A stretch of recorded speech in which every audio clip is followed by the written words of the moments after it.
Why pay the regular price when you can save money on every purchase with WagerBucks at both WagerTalk and Sports Memo? WagerBucks are now eligible for use on not just daily, 3-day, and 7-day passes, but all long-term and seasonal packages up to 1 full year. There are tons of options available for every budget and size of bettor. From low as $100 gets $110, all the way up to $2,500 gets you $3,000. Save every day on every pick you buy with WagerBucks.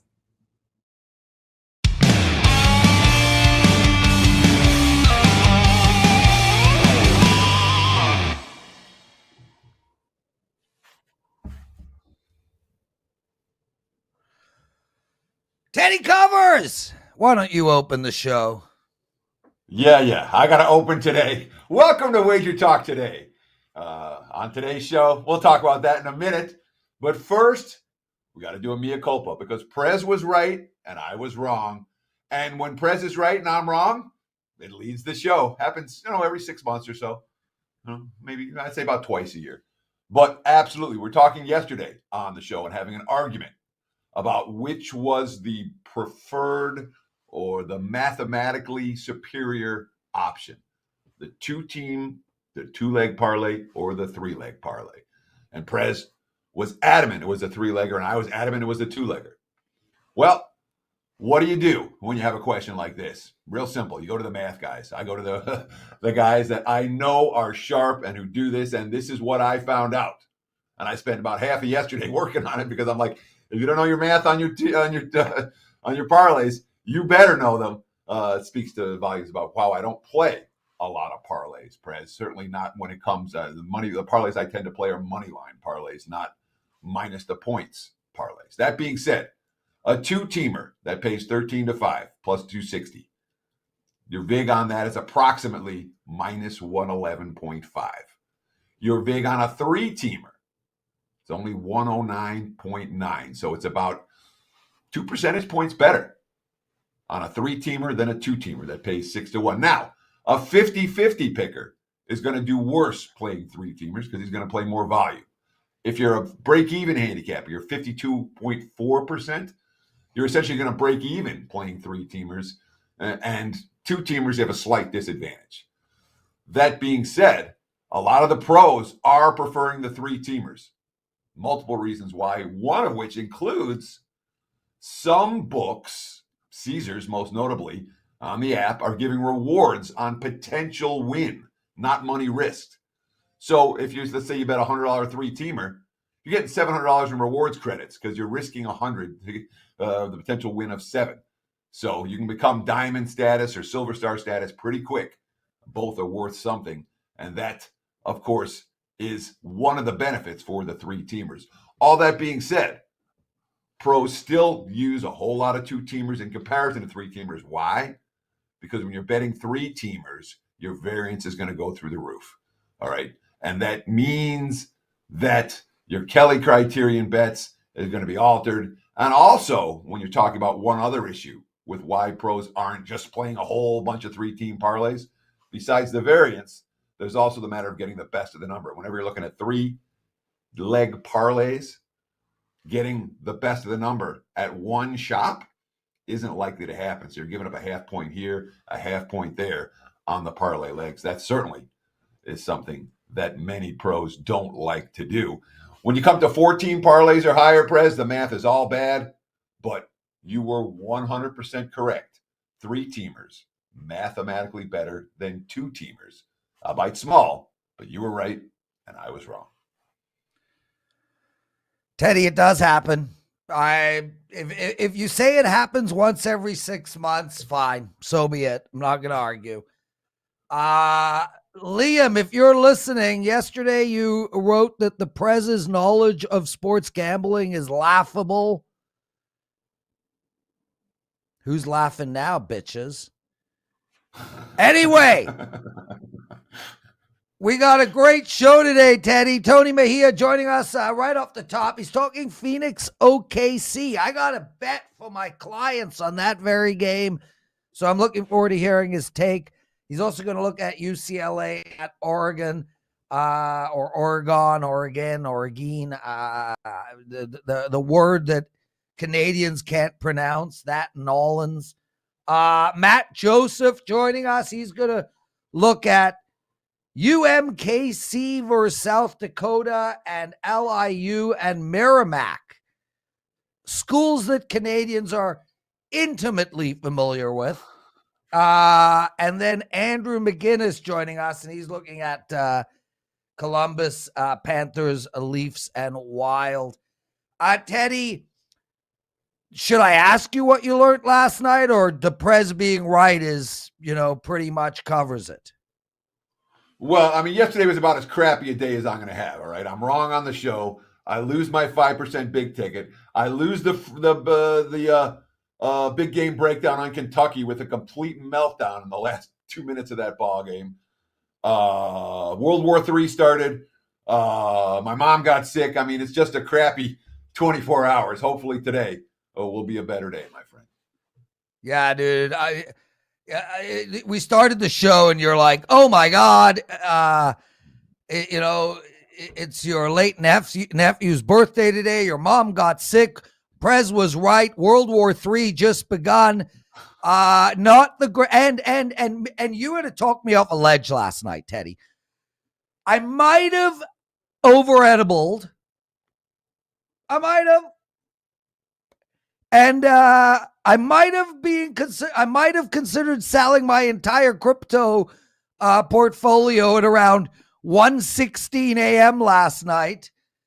But then you did point out that I was in no shape to make decisions. Yeah. So there you go. But it's an important note, all right? You were sitting there last night, you were wasted, and you were thinking about selling your crypto portfolio. All right? I'm like, dude, which is wait till tomorrow. A ton of money. Like, it's not. Sure. We're not talking about thinking I sold $100,000. We're talking about a ton of money. Yes. But the concept is no different between you last night and a bettor who's drunk at the end of a long, crappy day and is like, what am I going to do? How do I get it back? The answer is you go to sleep and worry about it in the morning. That's what you did. Things look brighter in the morning. No different from a bettor who has to, that happens. We've all been in that spot at some point in our lives where we're like, oh my God, I got my ass kicked all day. How can I get it back before I go to sleep? Yeah, that's a no-no. Yeah. So thank you, dude. You were there for me last night at a time where I couldn't open my eyes and my brain had stopped functioning. Anyway, I decided not to sell, and I'm going to ride it. Look, I think crypto's going to go down, flat out. But hey, Warren Buffett, who's been anti-crypto forever, put out an article last week. He bought $1 billion worth of crypto.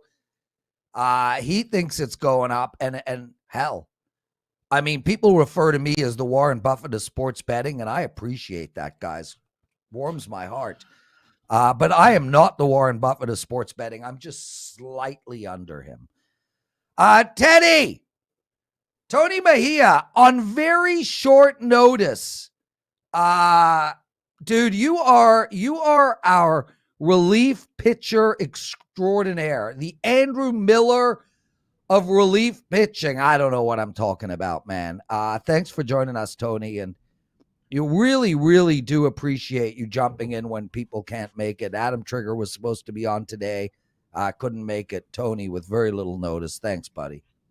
When you stay ready, you're ready. And it's a pleasure to be on with the Warren Buffet of Canadian sports handicapping. Always appreciate the invite. All sports handicapping. Oh, all of them. My bad. Tony was out. With Brian Leonard last night. I was just going to say, that was Brian last night. I did. It was fun.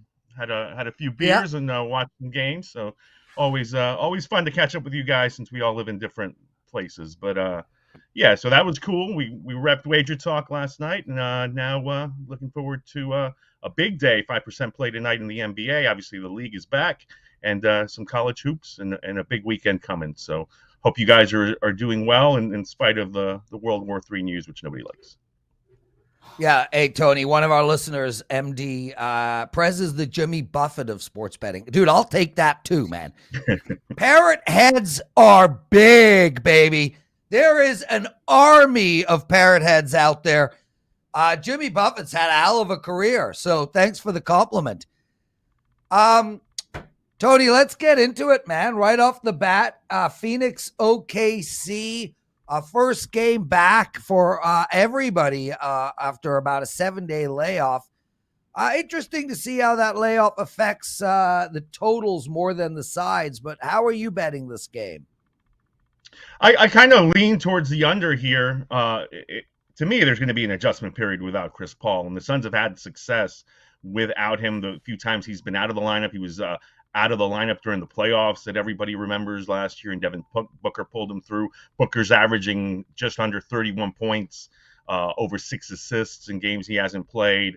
It won't be a campaign tonight because he's still nursing a wrist injury. So they'll go with Landry Shamet, who's back, and Elfrid Payton is in that mix, and they added Aaron Holiday before the trade deadline. So this is going to be let's keep our head above water over the next 6 to 8 weeks. Let him get fully healthy with that thumb, and try to hold on to the number 1 seed in the West, which they lead by 6.5 games over Golden State. It starts tonight. I just don't love laying 10 points, 10.5 on the road against an OKC team that, they're terrible, but they get Shai Gilgeous-Alexander back. And as everybody knows, profitability-wise, they've been excellent, 35-23 against the spread. I think that continues tonight. I like the Thunder with SGA back and Josh Giddey playing well, Shai Gilgeous-Luguentz Dort there to try to make Booker's life as difficult as possible. They've got a lot of pieces to work with tonight. I want to ask you this because OKC is getting SGA back, or he's been upgraded to probable for tonight, which is a huge addition for them. But they're going to be without Dort tonight. Kenrich Williams is going to be out. Ty Jerome is out. Muscala's out again. Are you worried at all about OKC's lack of depth leading them to wear down at some point in the second half of this one? No, absolutely, and I'm worried about Phoenix's desire to send a statement early that they're going to be just fine without Chris Paul. That crossed my mind. But again, just the number being so high and the fact that Oklahoma City does play games out for 48 minutes, to me, it's basically saying, who do you trust more? Getting points, I trust OKC more to kind of take advantage when the Suns go into some lulls because they don't have Chris Paul out there setting the table for everybody as nicely as he does. I'm curious to see how DeAndre Ayton handles this because as good as Ayton is, there's a marked difference between his efficiency with Paul and without him. Tony Mejia joining us, everyone. Tony, let's move to UCLA at Oregon. I know you want to look at the total here. Under or over, and why? We're going with the under in UCLA, Oregon. Mick Cronin doesn't like to speed up games. He trusts his defense. Been a ton of moving parts there at UCLA.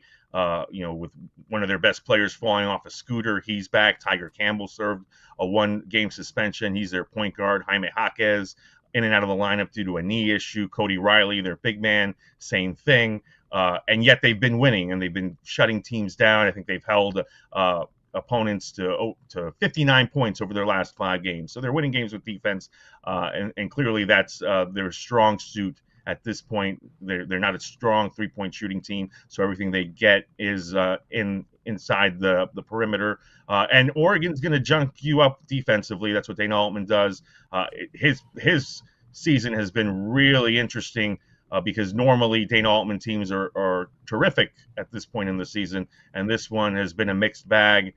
They've really had a bunch of no-shows, and so I think we'll see Oregon dig in defensively. They're at home. The spread a little bit of a concern. So if you're on UCLA, I'd be dubious about the spread. It looks like a trap line to me. But the sure thing, I think, is this game coming in under the posted total.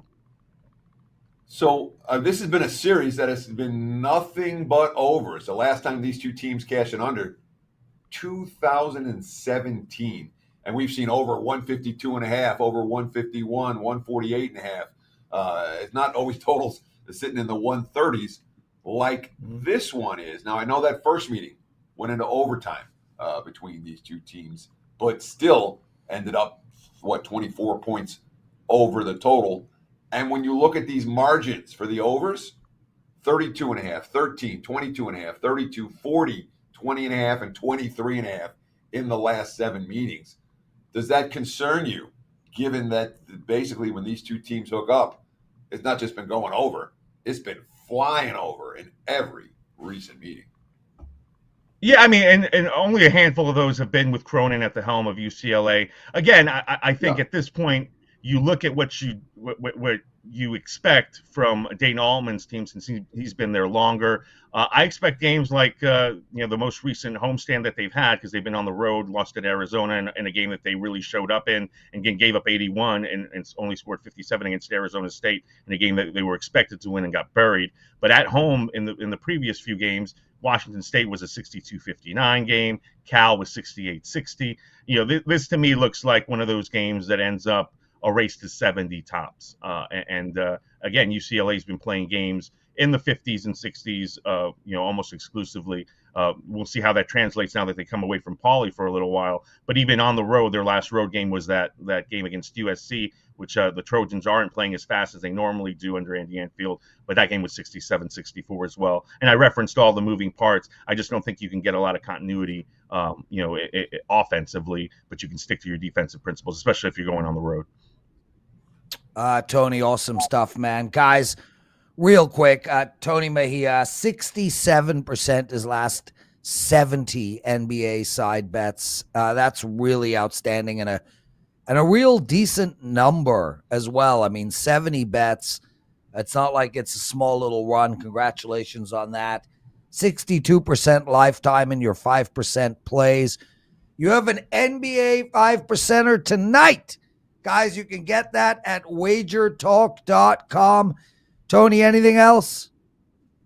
Yeah, I mean, I would say that the 5% standalone, always a great deal, but for $4 more, you can get the whole night. That's player props, sides, totals, already multiple picks in there. Just for $39, normally it's $49. So we've come down across the board on a lot of these things. I would say that the value is in that All Access Plus package, which is out there as well. So take advantage of that, and let's have a winning night. And I've got a degenerate special, the last game of the night on my page, wt.buzz/TM. For you, what you were talking about, trying to get all your money back at the end of the night, you do it through Hawaii. Hawaii's at home tonight on the college hardwood against Cal Poly.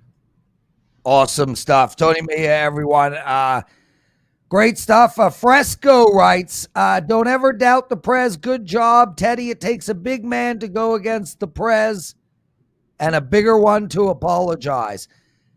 In case anyone missed it and are joining the show live, check out the top of the show, please. Teddy made an excellent I mean, Teddy was the best he's ever been at the top of the show. So you definitely want to check that out. I mean, outstanding. And one of our listeners came up with a great line, Teddy. I'm the $1.99 Warren Buffet of sports betting. So just wanted to shout that out. That was a witty remark.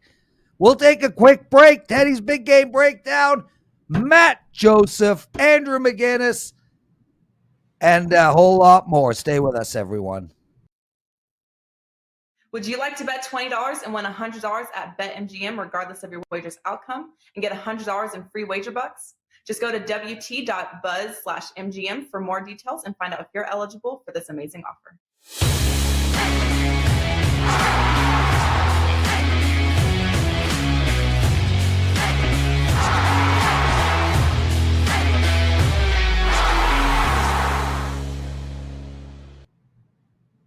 It is time for today's Big Game Breakdown. And let's go to the association this evening and take a look at some late night West Coast bailout action. Of course, that would be Denver and Sacramento. Right now, looking at the WagerTalk live odds screen, I'm seeing the Nuggets -4.5. Let's call the total 233.5. We have seen a little bit of up and down on that total already this morning. So Sacramento has had a pretty good run against Denver. 4-2 straight up, 5-1 against the spread the last 6 meetings, including the last 3 at home. Denver, no DeMarcus Cousins in the lineup this evening. And this is one of these back-to-back games where Denver and Sacramento are going to play twice in coming days, which sometimes you look to get involved in the second of the two to bet on the team that lost the first meeting. But this is one where I think we're better off getting involved in the first meeting. Look, the quotes coming out of Sacramento are positive ones. Here's Sabonis. This is a great start to begin building something special. We have a lot of talented vets, a lot of young guys that are just motivated to do the right things. Let's not forget, Sacramento, 3.5 games out of the last spot in the West. They're talking about making a run to the postseason. The league's the longest postseason drought in the NBA. They haven't made the playoffs since 2006. And there's talk about that in Sacramento right now. Sabonis, everyone wants to share the ball. We're playing tough, playing aggressive. I'm really excited for the last 22 games that we have. Meanwhile, here's a Nuggets team that has struggled all year as chalk. Just 8-14 against the spread with one push at -4 or higher this year. The last time they covered -4.5 or higher on the road.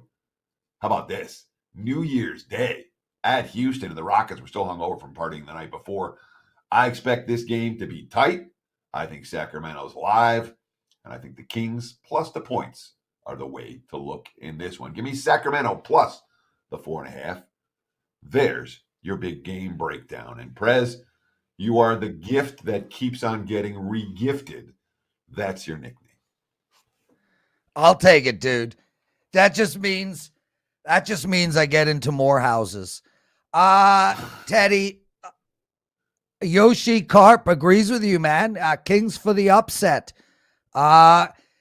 Listen, we got a really interesting question that I do want to respond to, and it's a tough response. The question is from Andrew, and it's basically from Gordon Mathers. If you're paying $35 for a single selection, sure. Well, I don't know who asked the question. It was Andrew, but how much should they bet on a play if they're buying something for $35? Now, it's a tough answer. Everybody is different.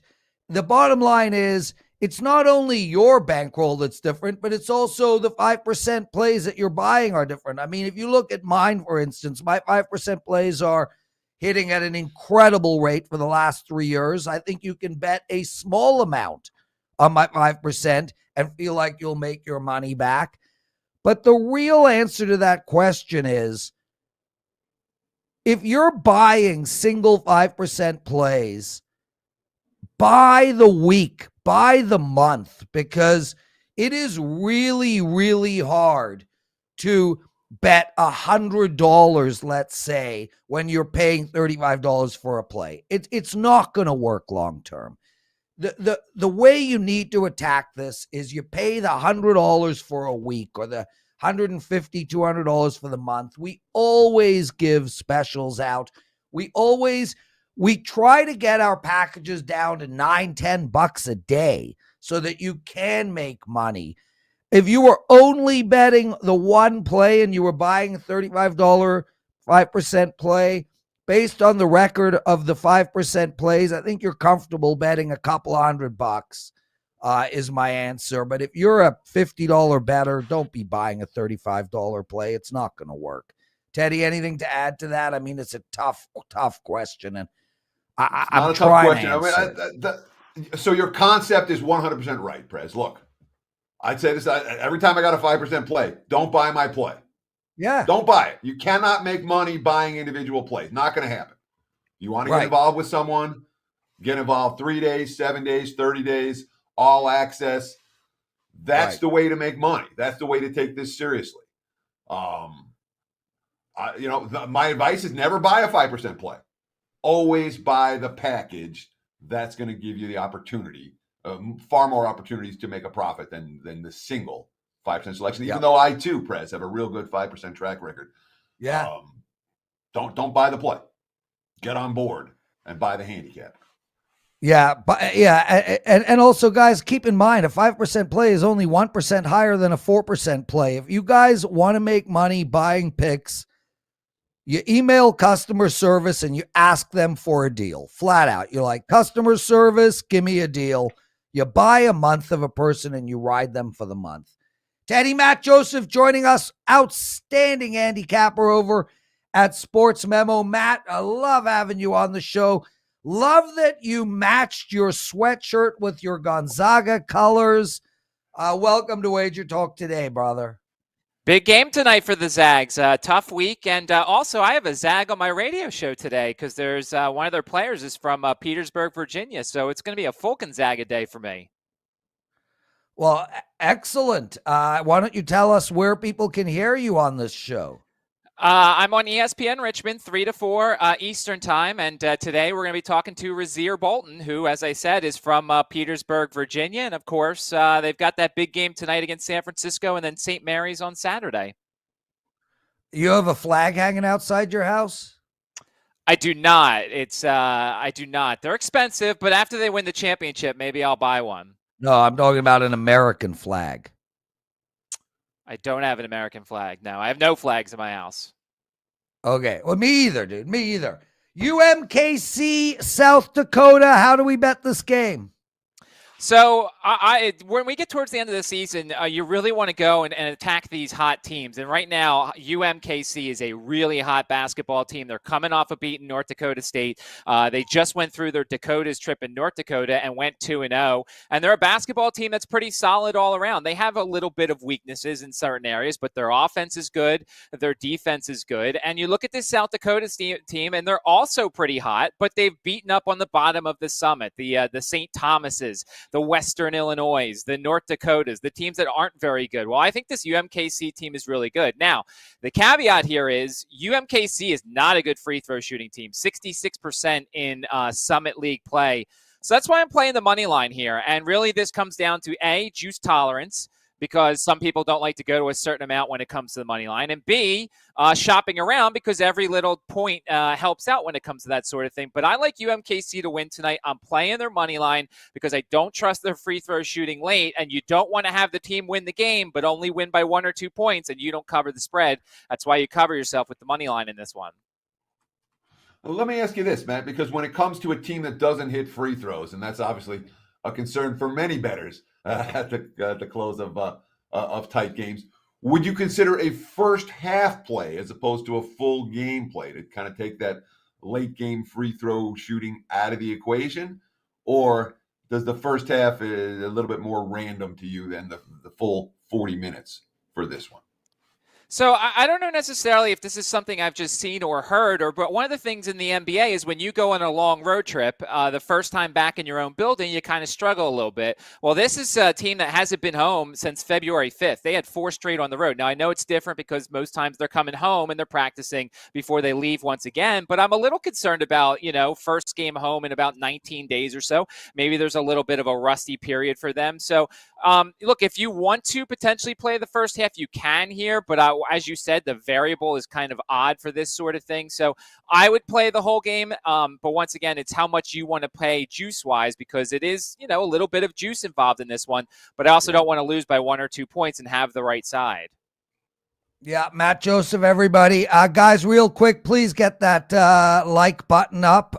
Hit that like button. Need 100 to do the daily presidential address. And I am going to give you an investment piece of advice in the daily presidential address that you do want to hear and take. LIU Merrimack. Schools I'm very familiar with in the state of I have no idea. How do we bet this game? Well, Long Island's in New York, and Merrimack is in North Andover, Massachusetts. So there you go with that one. So look, this is a hold your nose kind of play. I mean, look, Merrimack is one of the slowest teams in the country. They are 352nd. I think North Texas and Virginia are the only teams that are slower. So it's definitely one of these plays that you have to be comfortable just kind of like making it and then not looking until the end. But if you look at this Merrimack team, they played Long Island back on December 31st. It was an 82-77 game at home. It was only 62 possessions. games. But to see 159 points in 62 possessions, that's not happening again here. So don't even worry about that. But what I like to do when you look at some of these conferences is you look at the teams who are kind of correlated with each other. Long Island and Bryant are pretty much the same team. They want to speed up. They don't play great defense. And so I go to what happened with Merrimack at Bryant. Merrimack at Bryant was a 76-67 game. It was a 70-possession game, so it was one of the faster games that Merrimack has played this season. Long Island's defense isn't very good. Their offense is good, and they're a top 10 pace team. So we're going to get some possessions in this one. Free throw shooting is bad for Long Island, but Merrimack's is not bad. As I said, this is a hold-your-nose kind of game because it's a lower total, but I think Long Island gets the pace. I think Merrimack gets the points here, and I think we see an over in this one.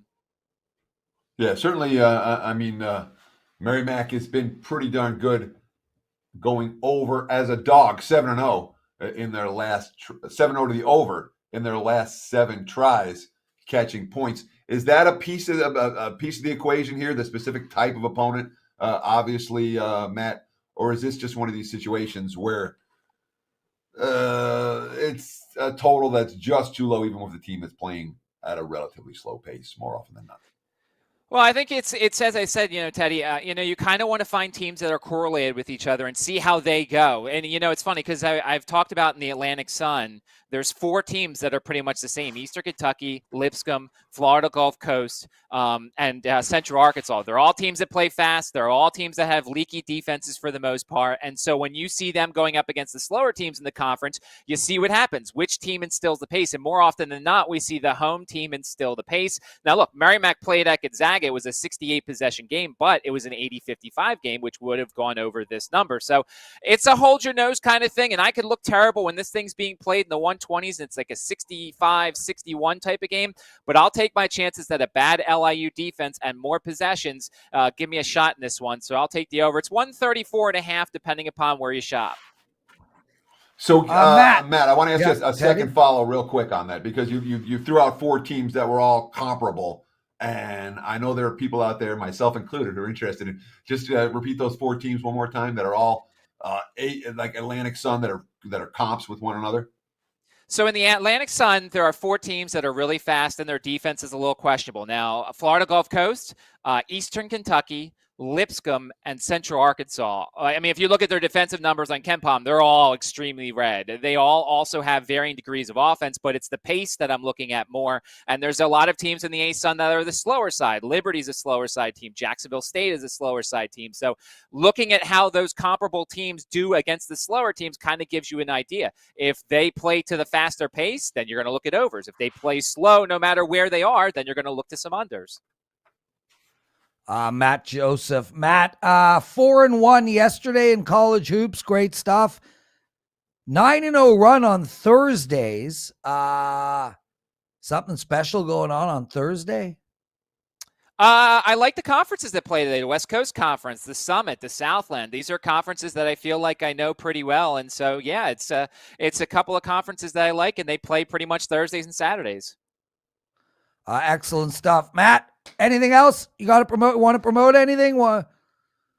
Yeah, looking forward to it. Next week, I'm going to do little 4 to 6 minute previews on all the small tournaments. Talk about the favorites, talk about the odds boards, the brackets, and everything. Is there value on an underdog here? So we're going to start putting those up because Monday, the very first conference tournament gets underway with the Northeast Conference. So look for those on the WagerTalk accounts and my Twitter account at MidMajor Matt. Excellent stuff. And the dating life? I think you broke up there. You asked about my dating life. I don't know. Nothing really going on there. Guys, Matt Joseph like slow walks in the sand holding his iPhone and watching his scores. If you like that, email him. Matt Joseph, everyone. Great work, Matt. Teddy, it's hockey time, man. Andrew Mcinnis joining us. I already did a 45 minutes with Andrew today. He was the host. I was the co-host. I wasn't the co-host, but any show I'm on, I'm the co-host. It's me. It's my personality. It's just too damn large. But Andrew has gotten way better at handling me of late. Last year, he was like, oh my God, Prez is one of the owners, and I'm like a kid. I got to be careful. Now he's like, screw you, Prez. You're an idiot. Andrew, I'm glad that our relationship has moved to that level. Welcome to Wager Talk Today, dude. It is great to be here. And Prez, I feel like that's just how it is. I feel like you just learn people's personalities, and I feel like you don't mind that. You're going to go until I say no. So I had to step in a little bit today. But it was a fun show. And I'll tell you what, Prez, whenever you're on, if I'm tired that morning or I was up late the night before, I always leave that show fired up. So you bring the energy. I got to give you credit for that. Dude, I'm the gift that keeps getting regifted. Come on. Everybody needs a piece of the Prez. That joke will keep getting reused, but it will never not be funny. Dude, funny and accurate. I mean, you get a present, you look at it, you're like, this is the greatest present in the world. I've never felt better about myself, my life. I need to regift it. I need to pass this exceptional feeling on to someone else. There was a movie made about it. It was called Pay It Forward. I'm the guy that they use to continue to pay it forward. Tons of respect for that joke. Anyway. Carm has a few good ones. Carm's a funny dude. Blue Jackets Panthers, man. Really, really exciting game.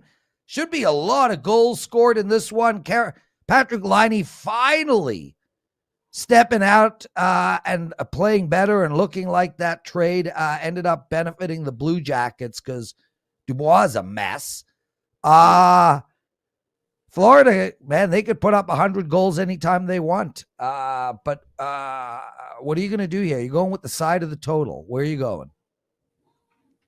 Looking at the side here, Prez, but I do agree with you, man. That is pretty funny. Patrick Laine, he lands in Columbus. Dubois wanted out of there, and now looks like Laine is doing a lot better in Columbus. But, guys, these are two teams that are off two different types of games, in my opinion here. You look at, we've got a team in Florida off a disappointing loss against Nashville. They lose that one 6-4. That was an absolute goal fest. They traded goals all game long. If you guys like high-scoring games, that was the one for you.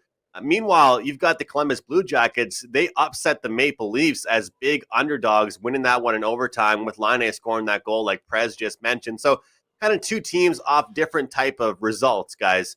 I looked at the team total. I looked at the puck line. The problem is the numbers are just way too juiced up in this game. I mean, a puck line is at minus 180 right now.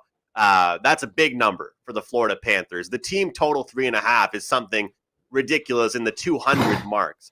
But one thing I like to do, guys, in certain spots like this, it worked for me last night with Colorado, and I expect it to work tonight for me again tonight with Florida.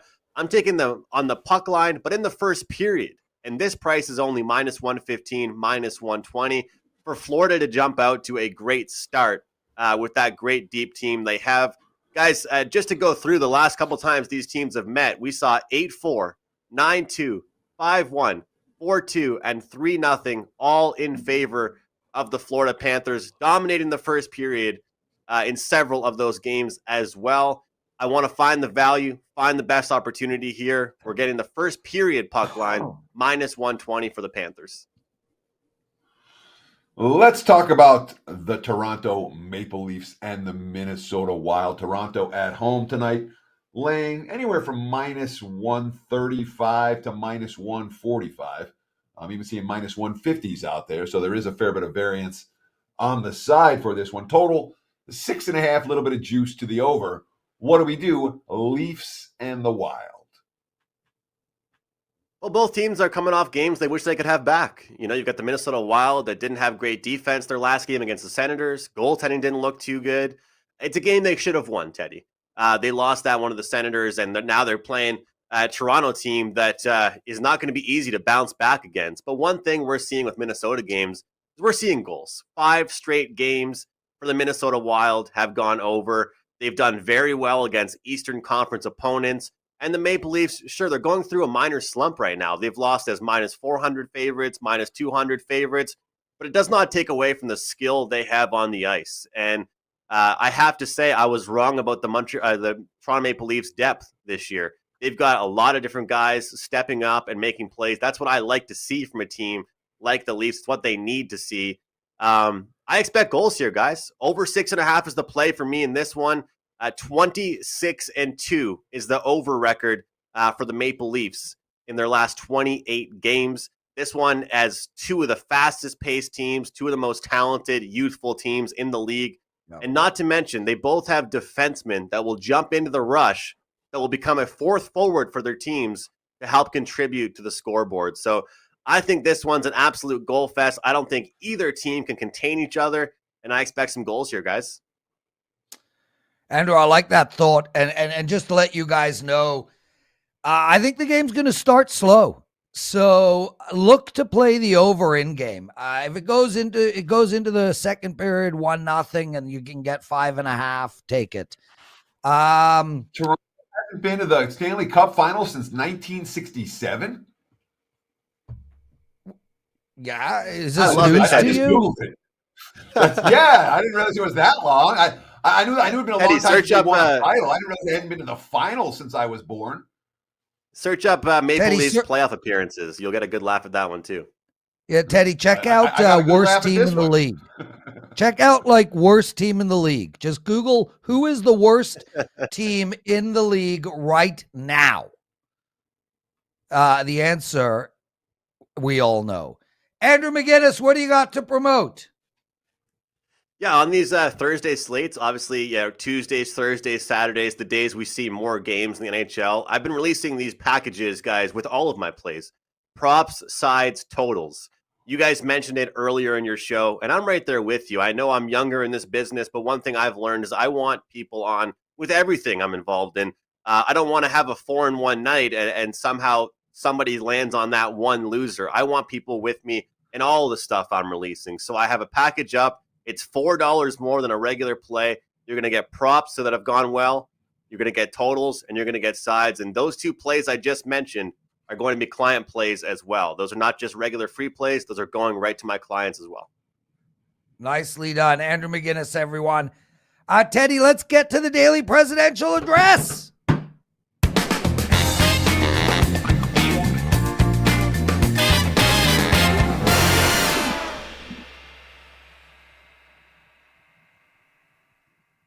All right. Okay, guys. Before I get into, I got a couple NHL plays for you, and I've also got an investment advice. I actually bought a lot of something yesterday morning. I want to tell you guys about that.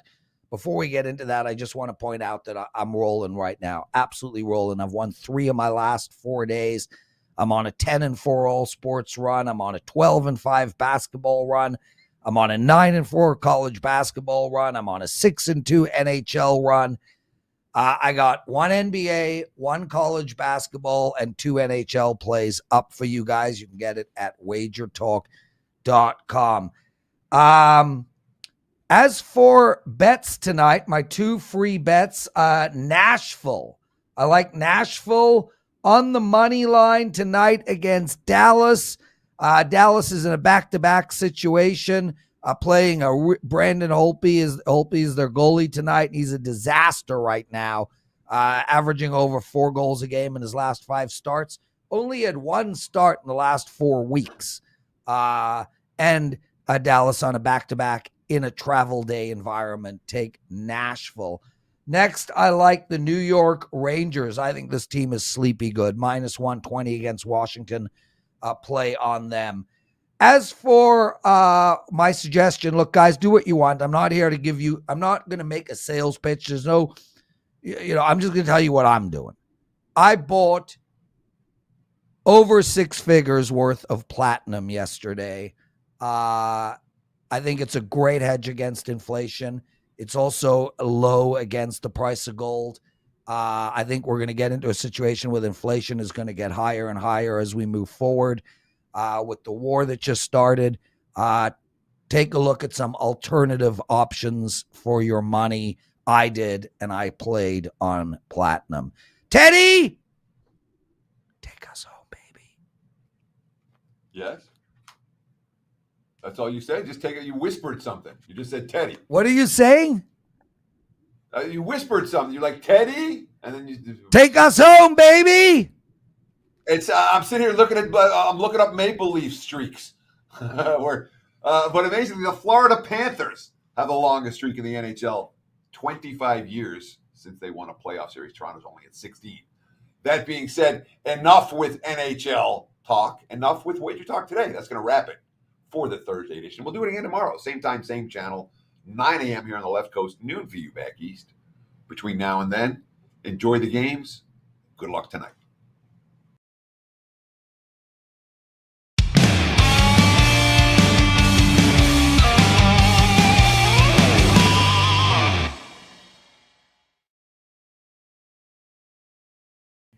Deja vu? It may seem like it since we've made the same announcement 3 times in the last 3 months, with this being number 4, but we are lowering our prices again. First, our 30-day All Access went from $349 to $299. Next, the 7-day All Access Pass went from $119 to just $99. And just a few weeks ago, despite our popular 3-day All Access Pass, it went down to $59 from $69. Next up is the 90-day All Access Pass, which is now officially dropped down to $749 from being $849, giving you 90 days of selections from your favorite handicapper for under $6 per week. Remember, purchased wager bucks can now be used the same as cash, including on our new lowered price, 3, 7, 30, and 90-day All Access packages, allowing you to save every day on every pick you buy.